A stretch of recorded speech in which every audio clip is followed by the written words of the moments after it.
Welcome to the Grow and Expand with S podcast, the #1 podcast for female business owners, so founders, entrepreneurs, visionaries, who's ready to build wildly successful and wealthy businesses without sacrificing that freedom-based lifestyle you started it all for or burning out.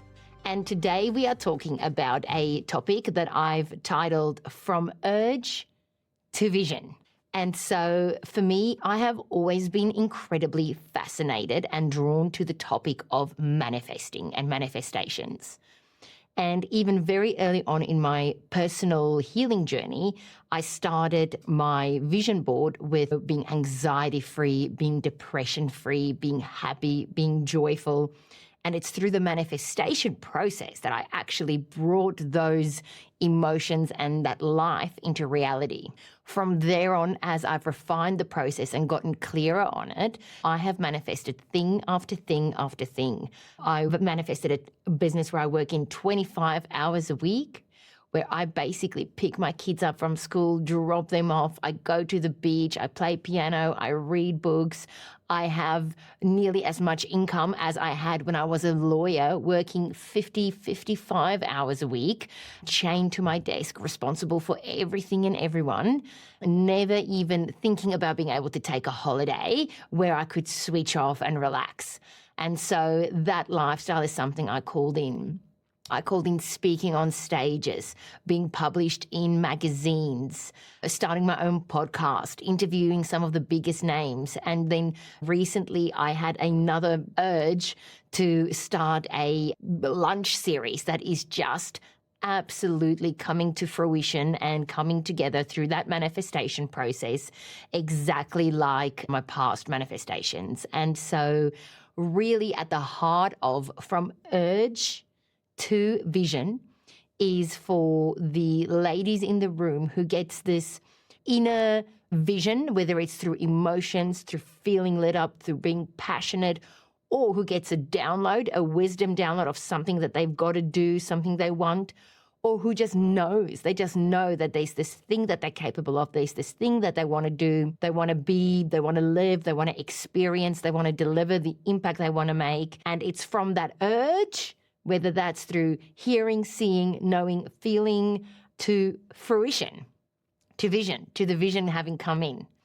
And so it is no surprise that I'm such a fan or fanatic on manifesting, because probably about 2.5 years into my manifesting journey, I realized in the human design, so human design, go read up on it. It's incredibly interesting. It's incredibly exciting. And it basically tells you your specific energy makeup based on when you were born.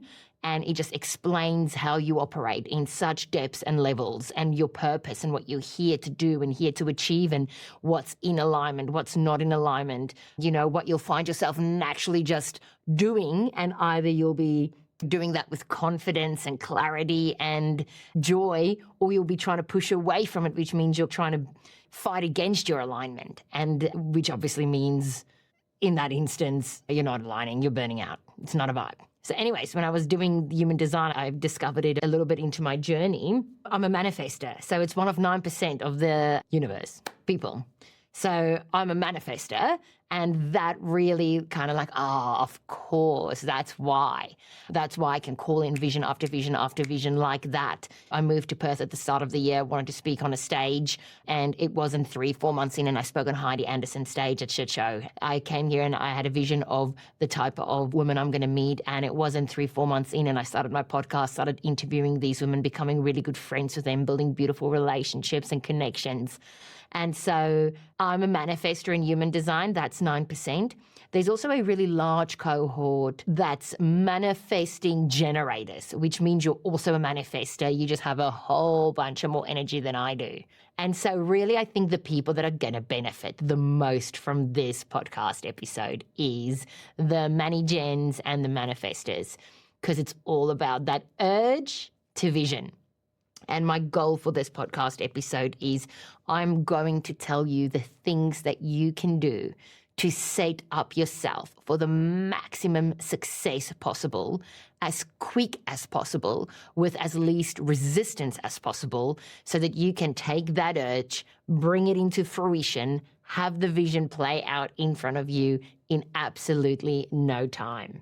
So the first thing that you have to know when you get that urge and you're about to start moving towards making it a vision is that nothing, your urge is unique to you. It's inside of you. It's trying to be birthed through you, and nothing and nobody outside of you is responsible or can bring in what you're being called to bring in through your energetic essence. And so it is being manifested through you. It is a co-creation through you.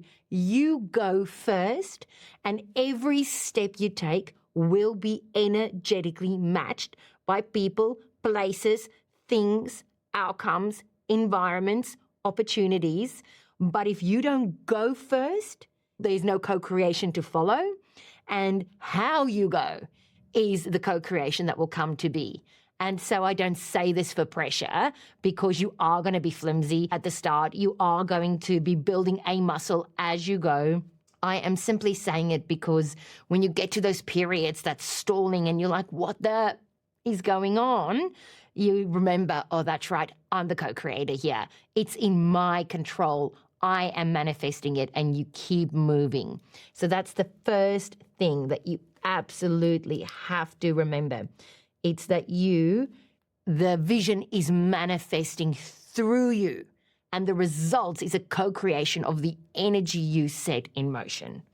Number 2, the vision to follow, because you will, if you're a manifester, there is so many visions out there that is trying to be birthed and to be created, and there'll be so many that comes through you and to you. There is never a limit. There is so many to pick from. It'll be download after download after download after vision that you'll be like, ooh, ooh, ooh, ooh. The worst thing you can do is go after all of them. The worst thing you can do is try to satisfy all of them. You can't. The best thing you can do is to pick the one that sets you up for the maximum chance of success. And the easiest way to know that is to spend some time playing the vision out. So if something gets planted in you, say it's a networking event, say it's writing a book, say it's starting a podcast, say it's one-on-one mentoring, say it's workshops, say it's completely moving out of your industry into another industry. It's lying down, playing out every kind of vision that comes to you, and there's no rush. You can do this over a couple of weeks. Playing out every vision that comes to you as far as you can let it go, seeing it unfold in your mind's eye, following the trail, creating it in your mind first, and then picking the one that lights you up the most. The one where it happens the quickest, happens the easiest. You can see it playing out. You can feel the motion. The next step just comes. The next step just comes, because this is where we start the creation process. And the one then that as you're doing it, it feels that not a lot of resistance, not a lot of constriction, but the one that's like, yeah, and then this, yeah, and then this, and then, oh, I watch these women rise, or this thing happen, and I watch this, and I see this flowing in, and you're feeling expansive, and you're feeling empowered, and you're feeling elevated. That's the one. And then you pick that one. So this is point number 2, right? So that's how you pick the one. And then when you've picked that one, for a period, you fuck off every other vision, because they're all like, oh, this bitch is going to make it happen. She's making it happen for us. Let's go, let's go. And you'll find more and more, and it's distractions. And you shaft everything to the side. You've picked yours. You want to give it the love, the attention, and the nurturing that it needs, so that it can go from seed to whatever that whole process is, and a beautiful plant. Okay? So that is number 3, is just you pick and you stick. Easy way to remember. Pick and stick. Then number 4, and I have written notes down here because I sat down and dropped in to go through every single past experience I've had and what I've known has worked best, what hasn't worked, and the most success I've had. And here it is in a nutshell to you. Then what you do is you write a letter to yourself from the people that you are serving. So from the clients, from whoever's going to be receiving the benefit of your work. You're embodying them energetically, and you write a letter from them to you as long as you can, as long as it takes. Get the vibes going, get the mood going, get the feels going, music, and you write a letter from them to you about how much they need it, the pain they are in without it, so their pain points, what they're struggling with, what it's costing them, how they're feeling, how excited they are that there's this person that has finally been brave enough and who's strong enough to fuck off all the other visions, who's chosen it, who's chosen them, who's chosen that vision, and what it's going to mean for them that you're doing this thing and delivering this thing and birthing this thing and giving this thing. And you just let the letter then. I don't want to be too structural about it, but the point here is you write a letter from the people you're going to be serving, letting that energy flow through you and explain to you just how impactful from a place of love and service this is going to be. This is such an important piece because you are energetically locking in your why. So when you want to go off course, when your current self jumps in, when the fears get big, when you're in the middle of the ocean and it's murky and wavy, once you have energetically locked this in, it is your anchor.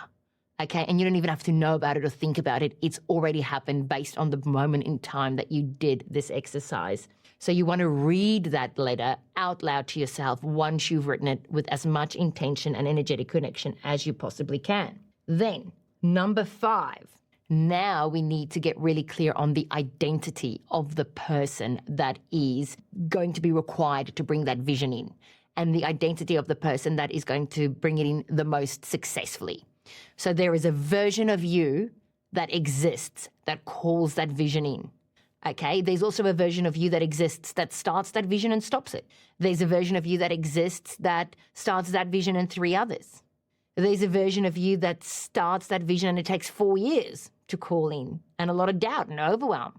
And then there's a version of you that literally starts that vision, starts walking the path, building it exactly as you're meant to, within the momentum, within the energy, within the time periods, watching all the outcomes, all the benefits, all the visions, like all the reality just collapse around her, bringing that vision into place. And it is about the version of you that you embody at any given point in time that then directly dictates that vision and the speed and the quality and also the ease. And so you really want to get clear on what that version looks like in key areas. And that is in self-love and health, like taking care of yourself. And by the way, this is the most important. Because if you're tired and you're drained and you're cranky and your bucket is full, that's the energy you put out, that's the vision you're creating, that's the decisions you're making, that is what's going to unfold. That's what you're co-creating from. And it doesn't mean it's bad or negative or it shouldn't happen, and it's going to happen. There's going to be times where that happens, of course. And that's okay. That's called being human, and you're creating in a human world and you yourself are human. But what it does mean is a really quick shortcut hack is to just take care of yourself and your own vitality and health and love and heart. And when you do that, you almost don't have to do anything else because how you feel, you create. And that's a win-win if you ask me. So health is the one area. How you're going to be making decisions. So decision making, what does that identity look like? Does she make quick decisions, sharp decisions, clear decisions? Or does she toy, this, that? Is she confident or is she self-doubting in her decisions? Is she scarcity in her decisions or is she abundant in her decisions? Or is she just in the middle? Does she overstretch and therefore self-sabotages? Number 3, marketing. How are you going to approach and that highest version of you that brings that vision in the quickest, the easiest, the most energetic, loving, happy, exciting? How is she approaching marketing? Is she every once 7 days sending a post? Or is she proud, showing up authentically, not putting on a mask, not overthinking, not worrying about fears around judgments and what other people are going to think and say? More than that, is she realizing she's way more than just social media, unless your whole business is built around social media. It's called networking. It's how you speak about your service to your friends, to your family, to the people you meet around the netball court, the rugby court, the school, the children's mothers. Are you going to networking events like outside of social media? So showing up to what local networking events you're called to do and what would be interested in that service. And then how are you speaking about it? What money are you putting behind it? Are you putting together well-grounded ads based on evidence in how ads work, or are you a bit lazy and you just want to quickly post, boost, and it's all meant to be working out, which whatever identity you're adopting is what you're co-creating. Selling, my trickiest one. One that I'm still, to this day, like building the muscle for. And you don't need to be perfect in any of these. It's 1% difference across the board is 1% difference. Then it's 3, then it's 5, then it's 7, then it's enough half the time. But are you selling from lack, convincing, urgency, pressure, embarrassment, shame, shy, not confident? P.S. You sell from those things, everyone's feeling it, no one's wanting it. Everyone's like, you seem like you're not sure, so I'm not sure. And people won't cognitively say this or think this, but this is exactly how the subconscious, I suppose, or their soul, or whatever you want to call it, will respond. So, yep, sounds good, but not enough to get there. Or are you selling from a place of service? So when we did that letter, this is the service I've put together for you. This is my offering. This is my value. This is how I can help. This is how I can uplift from a place of love and expansion. And you can feel that energetic difference, and then people feel it, and then people are drawn more to it. The other category is your execution. Are you freezing majority of the time? Are you spiraling most of the time and therefore going backwards? Or are you motioning forward, forward momentum, forward movement, no matter which energy you're showing up in? This is so important to know. The lowest of low energies, forward momentum is forward momentum. And as you walk that forward momentum, you'll build the muscle to change the energy within the forward momentum.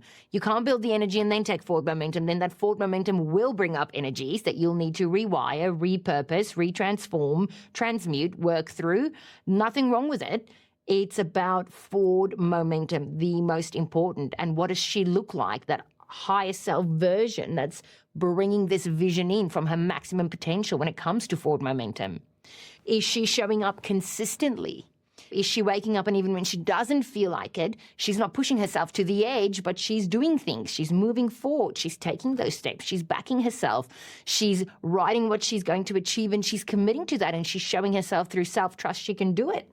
So those are the key areas that you've got to ask yourself, who do I have to be to bring that vision in from that urge in these categories?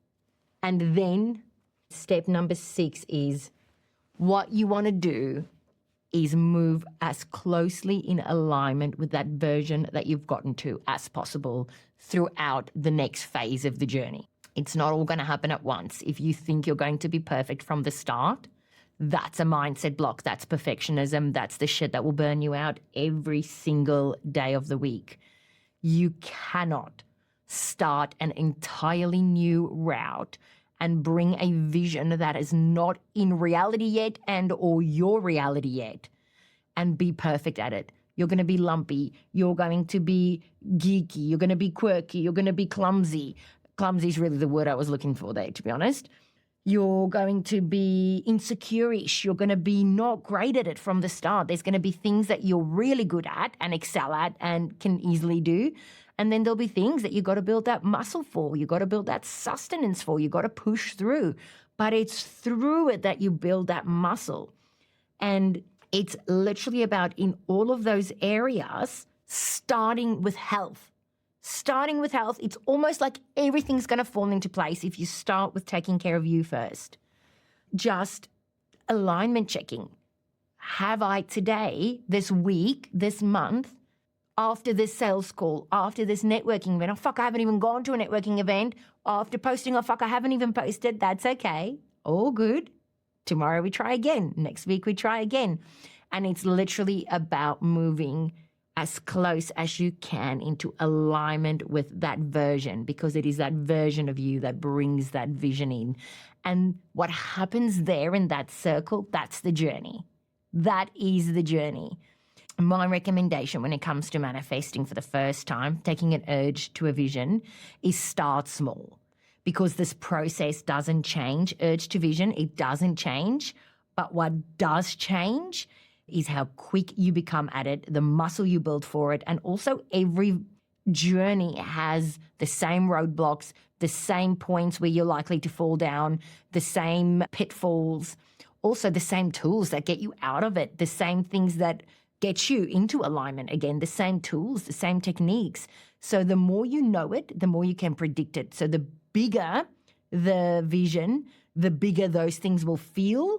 And the more strength you have for them, the more experience you have in them, the quicker you'll move through it. Like now, this time around for me in this vision of this expansion lunch networking event across Perth and Toowoomba, that is a bloody big vision that I am fucking acing in execution, but for a few falls. But now when I fall, I don't crumble. I'm like, yep, cool. It's not about the fall. It's about how long you're going to sit in it. It's about, are you going to let it change the energy? Or are you going to shake it off? Are you going to look for the opportunity? Are you going to learn, Shanae? And then, so now it's like a 2-hour process, whereas it used to be a 2-month, sometimes 6-month process. So you're going to become quicker at it and better at it and more informed about it, and you're going to learn it. And so starting smaller helps you to build that muscle in a way that is, in my experience, way more sustainable, way more effective. But that's step number 6. You know who it is that what that version looks like that brings it in, and now you have to become that version. You have to start acting in alignment, and obviously as part of that, it's an assessment piece and an autocorrection piece. Then number 7, the fear will creep in. The fear will creep in. The fear will creep in. Not once, not twice, not 6 times, not 10 times, all the time, everywhere. And it is not about the fear not creeping in. It is not about conquering fear once and for all. It is not about shafting fear to the side. It is about building a relationship with fear so that every time it comes in, you know exactly how to navigate through that, how to move through it, how to move with it, how to take it on the journey with you so that it doesn't stop or stall or knock you off your energetic center. And so there is obviously this stuff. This is the methodology I teach in private mentoring. And so I am touching the very top of the surface here. Fear in its own is a really big, beautiful piece. But the crux of what needed to be said is that fear is going to come up, and it is going to either delay or make you give up, or you're going to rock it, depending on whether you have the tools and the skills and the techniques and you've built the muscle in taking it along the journey with you and working with it, not against it. And then the last thing, number 8, which I touched on earlier, is it really comes down to motion. You have an urge. I had that urge of I wanted to bring women together in a way that I enjoy, all the topics that helped me, all the types of mentors that helped me in an environment that I love, wining, dining, lunching, fancy, lush, connecting, networking, learning. I was like, yes, yes, yes, yes, yes, right? And that yes and that expansiveness is simply telling you it's 100% possible. But to bring it into reality, I had to continuously take in forward motion, actual steps, actual commitments, actual locking ins of the types of venue, the types of food, the types of drinks, the type of speakers. Do you guys know the money inside of all of that? Then the marketing, then how I'm pitching this message, then how I'm speaking about it to people and approaching people about it too, getting sponsors, because when I'm doing this, I'm thinking I can't do this on my own. This is a big vision. And I'm hearing you don't have to do it on your own. Shanae, bring everyone along. Everyone's going to benefit from it. So I'm getting sponsors. And so it stretches this upper limit, this panic almost. And lucky I then take that and I know exactly how to alchemize it, to feel it, to love it, to hold it, to alchemize it like that, to then just keep taking the next step and the next step and the next step. But it's about the steps. If I stop taking steps, if I take diluted down steps, if I step sideways on a different vision, everything jeopardizes the vision. And so urge to vision is forward in alignment motion every single time. Even when I'm so scared, even when I'm so panicked, what is this person going to think? And they'll think this or that, or this will be their narrative, or what if this fails, or what if this doesn't work? That's okay. Feel that fear. I've learned to work with it. Feel that pressure. I've learned to work with it. Hold it, but don't let it stop me from taking the next step and the next step and the next step. And then just as a total aside here, which just dropped in, so I'll just say it as a number 9. I don't know who needed to hear this when they're listening to it, but what's incredibly important is that you don't self-sabotage by overstretching, because I can now do that level of fear and pressure because I can honestly alchemize it in about 2 hours, and then it doesn't come back for about another 2-3 weeks or until my really next big kind of commitment point. But all of my commitment points, guys, all of the things I lock myself into, all of the things that I'm stepping into and leaning into, I can hold comfortably. I can house comfortably. I'm not jeopardizing myself in a way that I know I'm going to always be worried, potentially suffer financially, potentially suffer emotionally. Like, of course, there's going to be a potential level of it. That's a guarantee when you're creating something from nothing and when you're creating big things like that. But I have gone to the worst case scenario, and I'm going to be a beautiful, amazing, wonderful, okay woman and live a full life just like I am now, even if that happens, because I have structured it in such a way. So it's almost like I show my younger self, look, here it is. We are going after these big dreams, but we're not going hungry and homeless and always feeling shitty and unsafe and yucky and icky. We won't overstretch ourselves like that. That's self-sabotage. And I have done that in the past. That's how I know. I have gone all in to the point that I'm so fearful. I can't find the joy. I can't find the spark. I can't find the love. I'm so stressed about everything. And also the risk is so big that I have to put everything into it in case it doesn't work out. And so I really have learned from that. And I just wanted to pass that on to someone as a number 9 in this topic, which is from urge to vision. So that concludes today's topic. And I'm just so excited. Please drop in the comments, reach out to me via DMs. Tell me about your visions. What are we manifesting? What are we creating? What are we building? What lives are we creating? What is it? Name it, claim it. What is it that you are bringing in no matter what?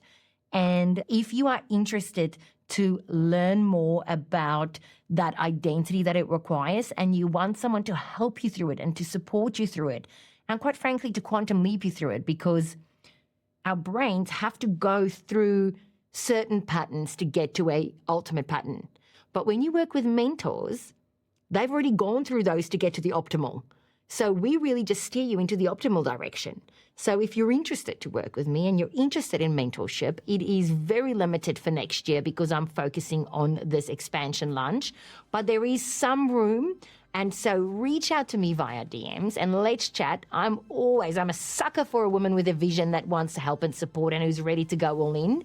So reach out via DMs, or if you're in Toowoomba or Perth or close by, come to one of the expansion lunches. It's going to be phenomenal.